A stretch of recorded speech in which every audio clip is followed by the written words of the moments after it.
Rappelez-vous de mon colis Guy de Marle. Eh bien, dans ce colis, il y avait le super moule Cubicube.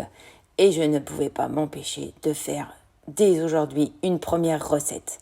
Donc voici la recette du gâteau moelleux au chocolat. Pour cela, il vous faut 3 œufs. À ceci, on ajoute le sucre, puis la crème. On mélange bien.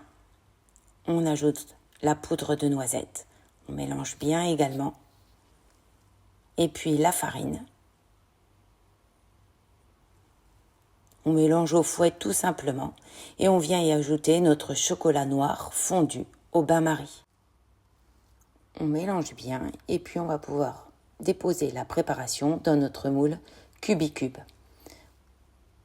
On va enfourner pour 35 minutes à 170 degrés. Maintenant, on prépare notre ganache au chocolat. On fait chauffer notre crème dans une casserole et puis on dépose le sucre dans une poêle coquette. On fait bien chauffer jusqu'à obtenir un caramel blond. Lorsque le caramel est prêt, on peut mettre notre crème bien chaude dedans. En 2 ou 3 fois, on mélange bien. On mélange, on laisse refroidir jusqu'à 80 degrés et on peut ajouter notre beurre. Ensuite, on dépose notre caramel sur les pistoles de chocolat noir et on mélange le tout au bas mix. Lorsque la ganache a une bonne texture, on filme au contact et on peut mettre au réfrigérateur. Et maintenant, réalisons notre coque en chocolat. Pour cela, il va falloir tempérer notre chocolat. Eh bien, on commence par le faire fondre à 40 degrés au bain-marie et puis on ajoute du beurre mi-cryo. C'est beaucoup plus simple pour le tempérage. Si on reprend la courbe de température pour le chocolat noir, on fait fondre à 40 degrés.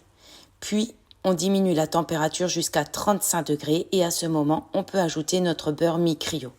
Ensuite, on diminue encore la température jusqu'à 32 degrés. C'est la température idéale de cristallisation afin d'obtenir un chocolat brillant au démoulage. On dépose notre gâteau au chocolat au-dessus, puis on recouvre de notre ganache au chocolat. On la répartit bien uniformément sur le gâteau au chocolat et on peut disposer au réfrigérateur pendant un quart d'heure. Ensuite, on vient recouvrir de notre chocolat tempéré. On place 1 heure au réfrigérateur et puis voici le moment tant attendu du démoulage. Regardez comme ça se démoule hyper facilement et nous obtenons un chocolat d'une brillance. Bonne dégustation!